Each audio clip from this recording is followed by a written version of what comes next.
Tired of the everyday routine? Ever dream of a life of romantic adventure? Want to get away from it all? We offer you Escape. Escape, transcribed to free you from the four walls of today for a half hour of high adventure. You are standing in a lonely canyon in the shadows of Superstition Mountain, while facing you, tempers ragged, guns drawn, are three men who, at your first move toward hidden treasure, will kill you.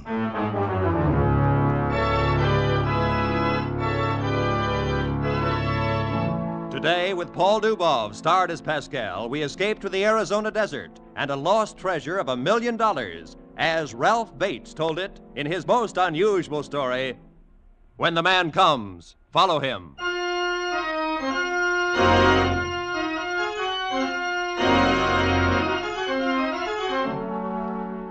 I was wrong. I know that now. But what good's it do? How could you tell dead men that it's all your fault and you're sorry? No matter what you tell them, they're still dead. So what's the use? It never would have happened if we hadn't got mixed up in this superstition business. We was going along fine. All the other boys in Frisco respected us, stayed out of our territory at least most of the time. That was on account of the boss, Mr. Heineman. He was too smart for them, and they knew it. Smart, and a great guy along with it. Of course, some people might call him an ordinary racketeer, but he wasn't like that. Nobody could have treated me no better. And he was cultured, too, loved music. Played the violin almost as good as this fellow, Heifetz, or whatever his name is. Why, one time he sent me clear to New York to pick up a Stradivarius he'd heard about. And I had to hang around the dealer's store for 2 weeks before I got a chance to lift it. He wouldn't have trusted a job like that to any of the rest of the boys. He trusted me more than any of them. Me, Pascal. That's how come I feel so bad about what's happened. Because he trusted me. And he had to trust somebody, you understand. Because for 15 years, the boss had been stone blind.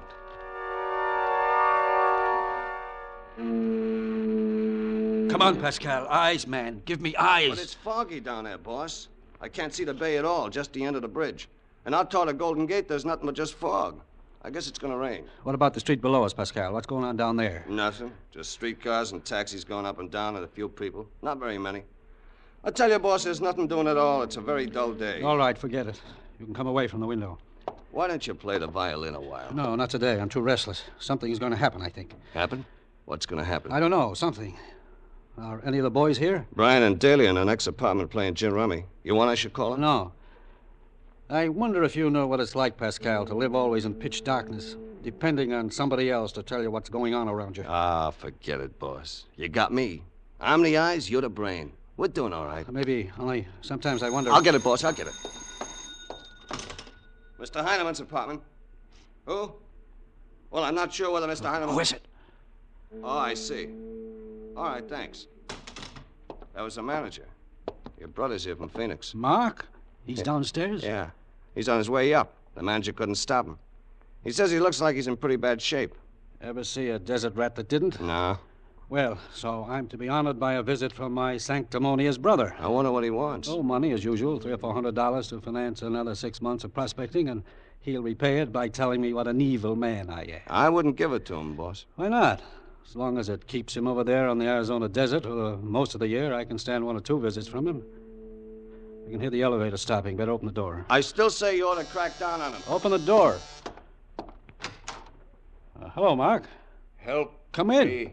Boss, he's hurt or something. Help me. What is it? Eyes, Pascal. Quick.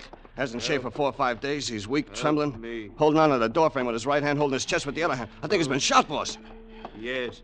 Shot. Come here. Help Get him me. inside. Take it easy, take it easy. Here, I'll help you. Come on. Over on the couch. Okay, come on. Here we are, boss. Easy now. There. What happened, Mark? I had to get here. I want you to have it. So he can't. He's out of his head. Get Brian and Daly over here. Brian knows a lot about gunshot wounds. All right, boss. You What happened, Mark? Who shot you? shot. Connect me with 907. Had to Come get on, come here. on, come on. Hello, Brian. All that The boss wants you glitters to come over is here right away. all that. Fools. Oh, fools. Treasures of kings and Princess dying. Mark, you've got to get hold of yourself. I had to get here. You get it instead of him. Watch out for him. Oh, Mark. Map. Old map and a new map. He doesn't even make sense. Quiet. Look. Eyes, Pascal. What's he doing? He's raised up a little. He's pointing with his finger at the carpet about 4 feet away. When you get there, watch for it. When the man comes, follow him. Understand? Sure, Mark. When the man comes, follow him. Yes. When the man comes, follow him. What's he mean? I don't know. Follow. What's up, boss? Pascal said you wanted me. Come in, Brian. This is my brother. He's been shot. See what you can do for him. Yeah, let's have a look. I've got to think. What could he possibly have stumbled into? Yeah, this happened a couple of days ago at least. Should have had a doctor right away. He wanted to get here for some reason, but why? His daily boss. Hey, what's coming off in here? You're not cooking up something and leaving little Daly out of it. Ain't I in this, Mom? Stop your barking, Daly, before I throw you a can of Strong Hot. Don't get so smart now, Pascal. I got as much right to talk around here as you have. I said shut up. Uh, The boss's brother is here. He's been shot. He's in bad shape. Yeah, you're not kidding, Pascal. Matter of fact, he's about in as bad shape as he'll ever be. Boss, he's dead. That was the start of the thing. When the doc came, he said Mark should have died 24 hours earlier. Said he stayed alive long enough to get to Frisco on sheer nerve, nothing else. Mr. Heineman, he don't say much. He let the doctor take charge of everything. There was a wallet and some other stuff in Mark's pockets. Mr. Heineman, he took it with him and went into his own room and stayed there. After a while, the other boys drifted back to their rummy game, and finally, about 10 o'clock, I went to bed. At 2 in the morning, I woke up to find Heineman shaking my arm. Pascal, can you hear me? What? Pascal, come on, wake up. Okay, boss. I'm awake. What's the matter? I've been thinking. Got some ideas I'd like to talk about. All right, I'm listening. It's about Mark, the things he said. They begin to make sense. Oh, maybe to you, but not to me. Look, is this what I think it is? Oh, wait a minute, boss. Let me give it some light. Oh. Yeah, it's a map of a mountain range, I think. There's a lot of wavy lines like they use for valleys and ridges. There's some faded writing on it, brown ink. I think it's pretty old. 60 or 70 years at least, judging by the feel of the paper. Go on, Pascal. Describe it to me. Well, what looks like a road runs across the bottom along the base of the mountains. And there's a spot on it marked Red Hill. And there's a wavy line starts there and runs about halfway up the map. It runs past some dots marked 3 trees. And off on one side is a little drawing of a shovel with a broken handle. And it ends at another spot marked Camp. It's probably a trail. Yeah, I guess so. Well, the camp is beside a line that looks like the edge of a ridge or a cliff. And there's some writing that says, if no answer, go down. If no answer, go down. What else? Well, about a third of the way to the left from the camp, there's an X marked, and it says, man lives here. Up toward the top, there's another X. That's marked Thunder Peak. And at the very top, there's the word superstition. I guess that's about all. Good. Later, I'll have you take my finger and trace over the whole thing until I know it by heart. But this is enough to start on. To start what on? A search for whatever caused my brother's death. Something rather valuable, if my thinking is correct. All right. Only, how do we go about finding it? Mark told us how. When the man comes, follow him. You know what it means? Not yet. Well, if the map's 60 years old or more, how do you figure this guy's going to be there? Because my brother found him and followed him and then died for it. We're going to follow him, too. You and I and Bryant and Daly. We're going to Phoenix. Boss, I think maybe it's a kind of mistake to take Daly along. Why? Well, because he's a double-crosser. That's why I've been trying to tell you can't trust him. Don't worry. I can handle him. He's not the one who has to be watched. Then who is? Bryant? Let's leave it for now. Call the ticket office and get 4 reservations on the next plane out. I've got the feeling we'd better move fast. By the next afternoon, we checked into the Hotel Westwood Ho in Phoenix and started trying to get a line on Mark Heineman's recent activities. After 2 days, we still didn't have much to go on. He'd apparently hooked up with some new partner about 6 months before and gone into the desert. No one had seen anything of him since. An old man who ran a hardware store where Mark had bought tools and supplies finally gave us the tip-off without knowing it. You see, Mr. Heineman, your brother was one of the fellows around here who believed in the legend of the Lost Dutchman mine. I figure that's what he was really prospecting for. And what is the Lost Dutchman mine? Well, it's supposed to be a deposit of gold, richer than any's ever been found. A real treasure of kings. Treasure of kings? Boss, that's what he said. Quiet, Pascal. Okay. According to the stories, there's supposed to be a map in existence somewhere showing the exact location of the mine, drawn by the Dutchman himself. During the last 50 years or so, a lot of prospectors have gone back into the superstitions looking for it, but none of them... What do you mean by superstitions? Superstition Mountains, out on the desert east of town. That's where the mine's supposed to be located. Why are they called superstitions? Yes, because so many fellas have gone up into them and never come back. There's supposed to be an Apache curse on anybody goes in there. The range used to be sacred to the Indian god of thunder. I see. And why do you think these men never came back? Heat, thirst, got lost, snake bite. Oh, it's awful rough country, and there's no water. Then, too, there might be a kind of curse on the place at that. The double cross. Meaning? Well, blazing sun and a lust for gold can be a bad combination on a man's nerves. A lot of partners have come back out of those hills alone. Double cross, huh? At least that's one curse that isn't limited to the superstitions. You find it in a lot of places. Well, we'd better go. Many thanks for your information. Well, not at all, Mr. Heineman. Sorry I couldn't be of more help. So that's what Mark found, a gold mine. A rich one, maybe? It must be. Mark was dying and he knew it, and yet all he talked about was treasure of kings. Gold, in other words. He didn't even tell us who shot him. Maybe his partner did it. Maybe. Pascal. Yeah? I want you to buy a pair of binoculars and rent a car. Uh-huh. We're going to drive out and try to locate that red hill this afternoon. All right, boss. The one thing we've got to watch out for is that curse. That's what happened to Mark. It's only an Indian superstition. I'm talking about the double cross. Mark wasn't the first man to die from it, and I don't think he'll be the last. Here, Pascal, let me take your arm.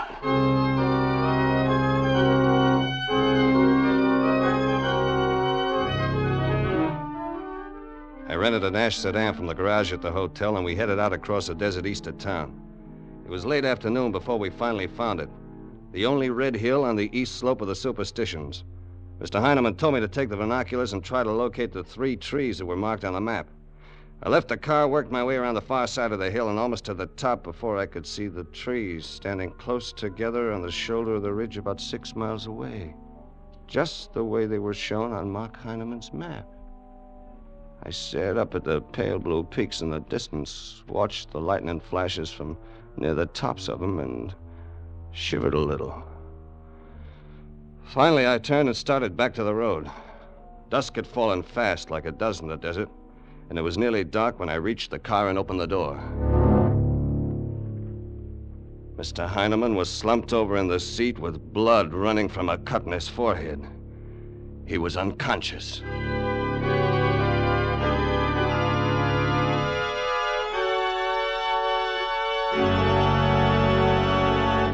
In just a moment, we will return to Escape. But first, Ozzie and Harriet are back on CBS, coming to you on most of these same stations every Sunday evening, just before the Jack Benny Show. You'll find them more delightful, more welcome than ever. Ozzie and Harriet's own 2 boys, Ricky and David, are now playing themselves in the CBS series. So make it a family party with Ozzie and Harriet tomorrow night. And now, with our star, Paul Dubov as Pascal, and with Herb Butterfield as Mr. Heineman, we return to the second act of Escape and... When the Man Comes, follow him.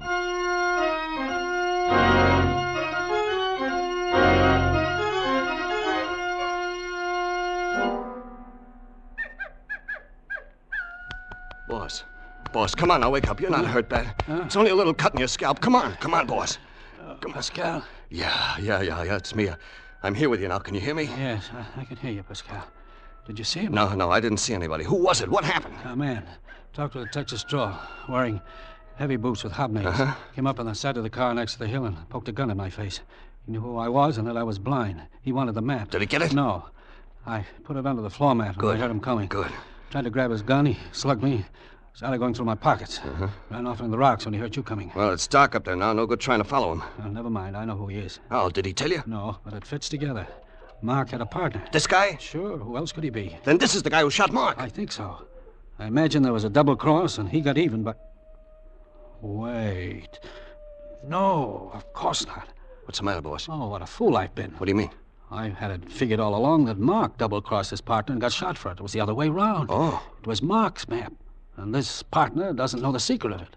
He probably knows where the man lives, but 10 to 1 he doesn't know about following him. Pascal. Yeah, boss? Get the car started and head back for the hotel. We've got to get an outfit together and start up that trail tomorrow morning. There's no time to lose. Let's go.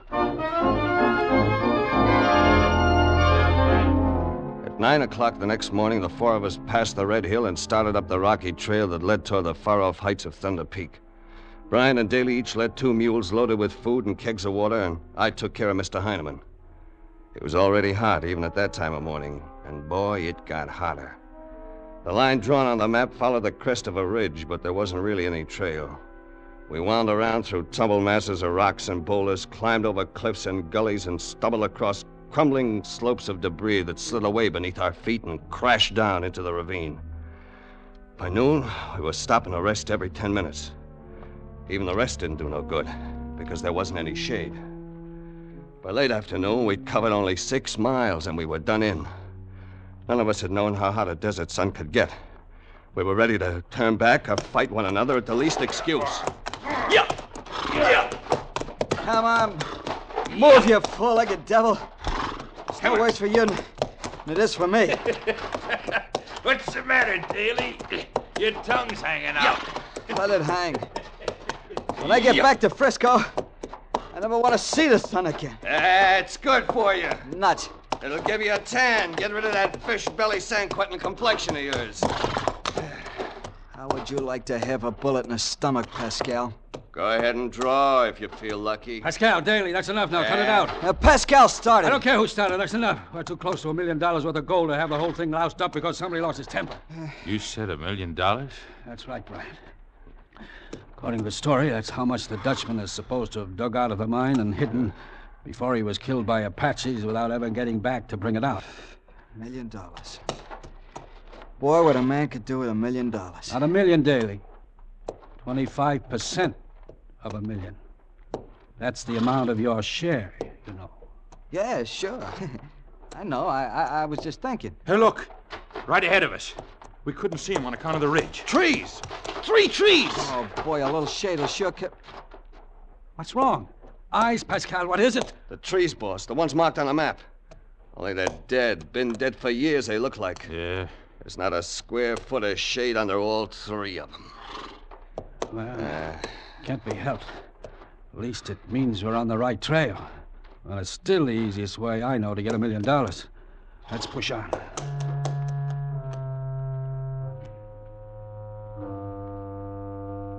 Two hours later, we came across a shovel with a broken handle stuck on the top of a pile of rocks, so we knew we were still heading in the right direction. The shovel had been drawn on the map. We stopped there for the night. A while after dark, the boss heard somebody in the rocks, so we put out the fire we'd built and took turns standing guard. And later, when the moon was up, I thought I saw something moving a short way off, but I couldn't be sure. Yeah, it was a creepy feeling, thinking I was being watched, not seeing anybody. All night long, I could see the flares of lightning and hear the low thunder from the top of the shadowy peak ahead of us. Was I glad when dawn finally came and we hit that trail again.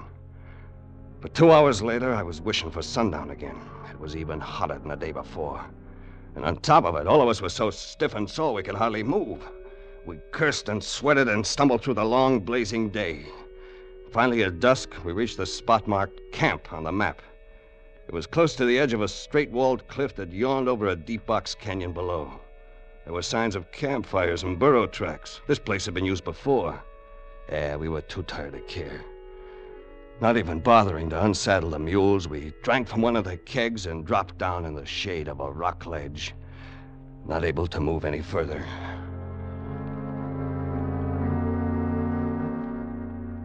After about an hour, the sun slipped behind the ridges to the west and left us in the shadow. The boss got us onto our feet, put Brian to search for something to use for a fire, and told Daly to unpack the mules. He took me with him to scout along the rim of the cliff and try to find out what was meant by the words on the map. If no answer, go down. After half an hour, we found nothing, and we were ready to decide there was no way to go down that 1,000-foot rock wall when suddenly... Pascal, that was a shot. You see anything? No, it was back toward camp, but there's a ridge between us. I can't see a sign of any... Come on, Pascal. Yeah. Take hold of my arm. Okay. Let's get back there fast.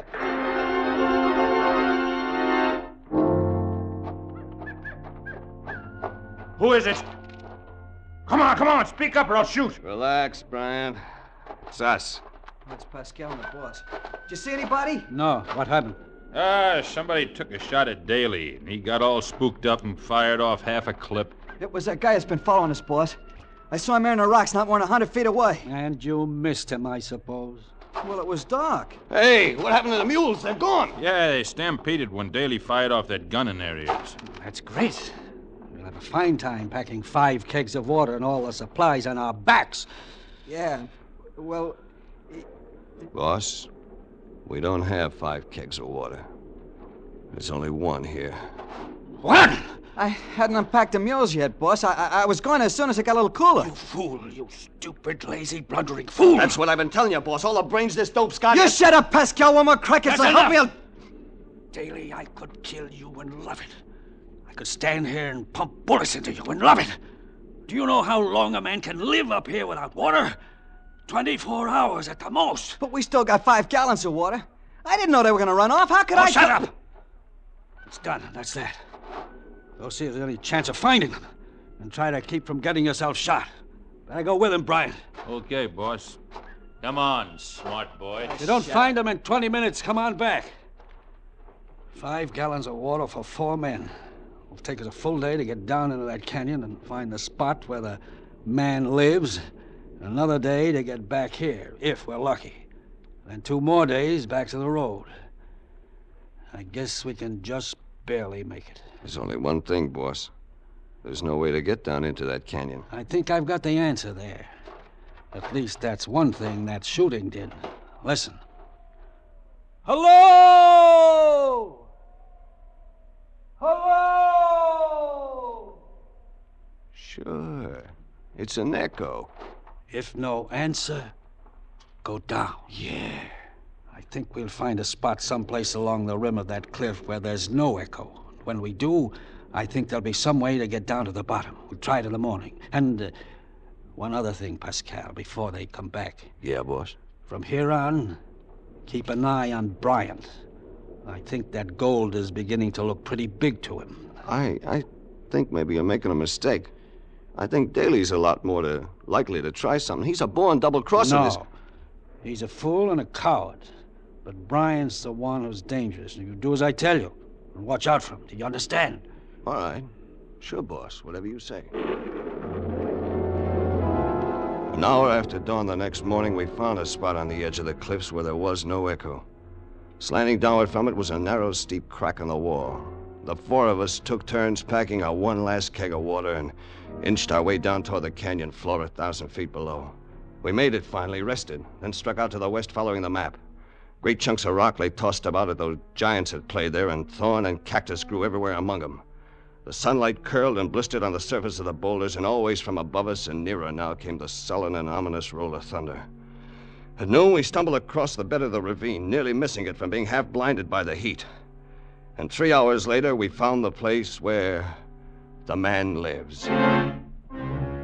It was marked by a monument built of broken rocks stacked up higher than our heads. Mr. Heinemann felt all over the surface of it with his hands and then told us he knew the meaning of the words, "When the man comes, follow him."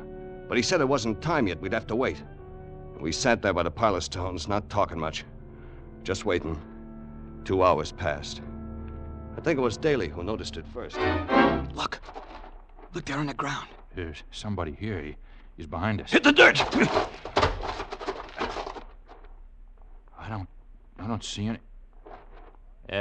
so that's it. Boys, I'm a little disappointed in you. Scared by a shadow. Oh, well, Look well. at it. It's the shadow of that pile of rocks. Looks just like a man with a hat on holding a gun. Yeah.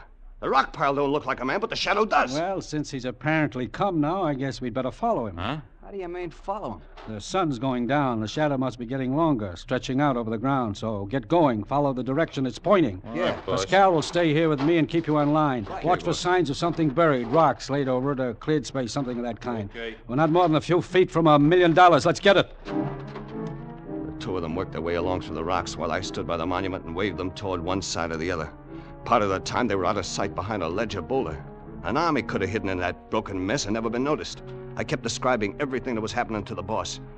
And about 20 minutes went by before I heard Daly shout. We found it! Gold! It's here! We found He it! scrambled over a ledge and came running toward us, calling out and holding something in his hand. Then about 100 feet away from us, he stopped suddenly and drew his gun. Pascal, what is it? What's happening? Daly's pulled a gun on us, boss. Drop it, Daly! Drop it or I'll shoot! No, Pascal! He's in between us, you fool! He's hiding in the rocks! All right, Daly, you asked for it. Pascal, no! I got him, boss. The dirty double-crosser. You fool! He was going to kill us, boss. He was coming at us with a... Wait. Somebody staggered out of the rocks there and fell. Somebody I never saw before. My brother's partner, the man who's been following us. But then Daly killed him, and I killed Daly. Boss, I thought Daly was shooting at us. I didn't know there was anybody else there. Well, you know now. I told you to keep an eye on Bryant. What's happened to him? Pascal, where's Bryant? Right behind you, suckers. Look out, boss! Lousy shooting, Bryant! I got him, boss. He missed me, and I got him. Good. Only he didn't miss me. Boss! No, boss. Pascal, can you hear the thunder? Yeah, sure. It's real loud. That's funny. Same old curse. Double cross. It's my fault, boss. I should have done like you told me and watched Bryant. $1 million in gold for somebody else. Don't talk like that. It's for us. For you and me. I'll get you out, boss. You're not really hit bad, you know? Bad? I'm dying. And you too, Pascal. What? You're gonna die too. What? What do you mean? The water keg. Bryant's bullet smashed it. I heard the water running out. Huh? No. Am I right? Yeah. It's all gone. It's 3 days out to the highway, Pascal. And you don't have any water. You poor devil. You don't have one single drop of water.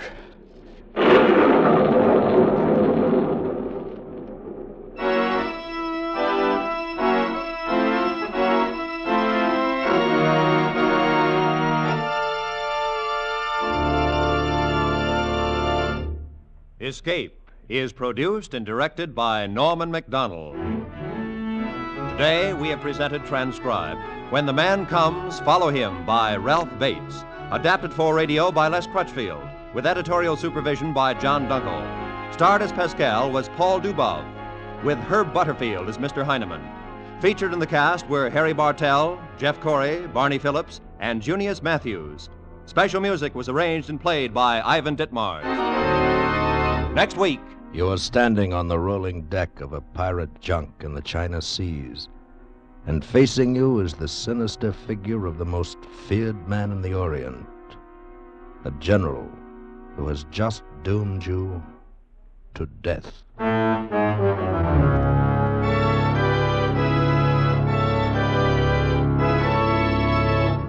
Next week, we escape with an unusual story, The General Died at Dawn by Charles Booth.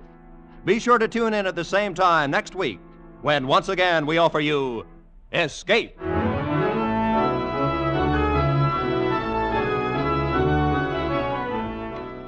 It's wonderful, truly amazing, how much you can get from just one radio program. The unbounded passion of the world's greatest Don Juan, the unrivaled music of the world's most eminent soloist, an unsurpassed lesson in philanthropy. Also, some of the greatest laughter you'll ever hear. For the program is The Jack Benny Show.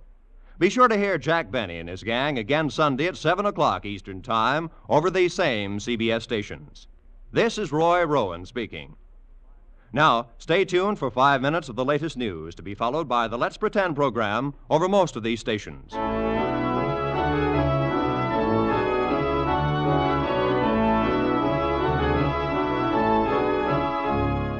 This is CBS, the Columbia Broadcasting System.